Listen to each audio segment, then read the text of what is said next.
Your limitation is your imagination. I am Ritu Singh, your science teacher, and today we will start our new chapter, which is physical and chemical changes, which we have discussed in our previous class, right?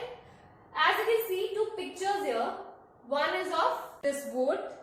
Here we can cut this wood, right? And this change is called physical change. And this, another, we can burn this wood. And this change is known as chemical change, right?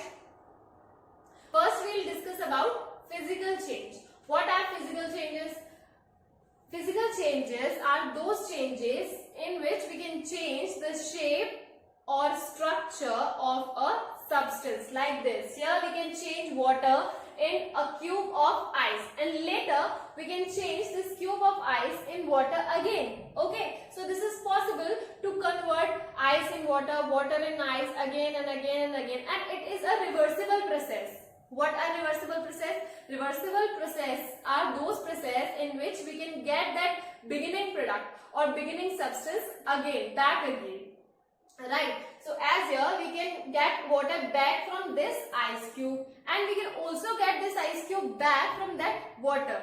So these changes are called physical changes because these changes are possible in the shape and size of a substance, right? Next is chemical change. Chemical changes are those changes in which it is possible to change a substance into another, but we cannot get that beginning product or beginning substance back from that product, right? Yes, we can see here that we can burn these woods and we'll get ash. After these these pieces of wood will burn, okay? But it is not possible for us to get these woods back from that ash, okay? So these type of changes are known as chemical changes, right?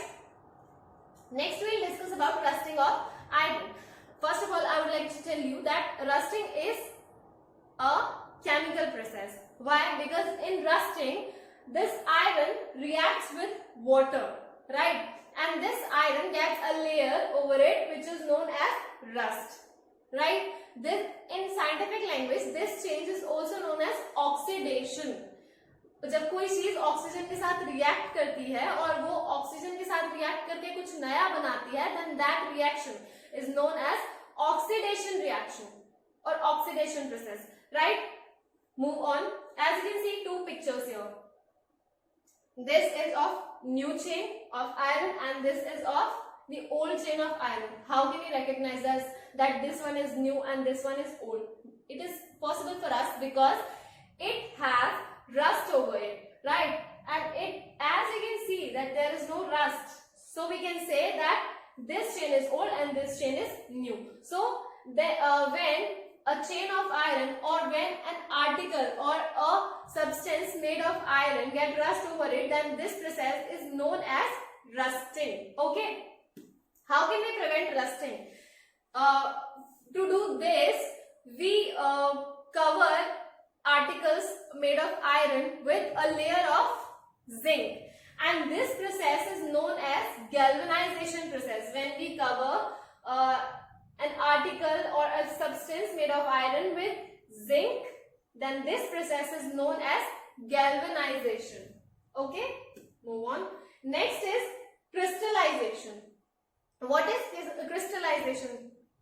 Crystallization is a process in which when we get something that could be pure or that could be impure. If that is impure and we can pure that substance by evaporation or by other methods in which we will get some crystal of that product, then this process is known as crystallization process. Like we get salt from water, right?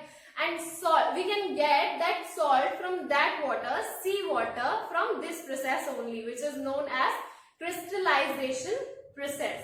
Okay, so students, this is for today. Stay home, stay safe. Thank you.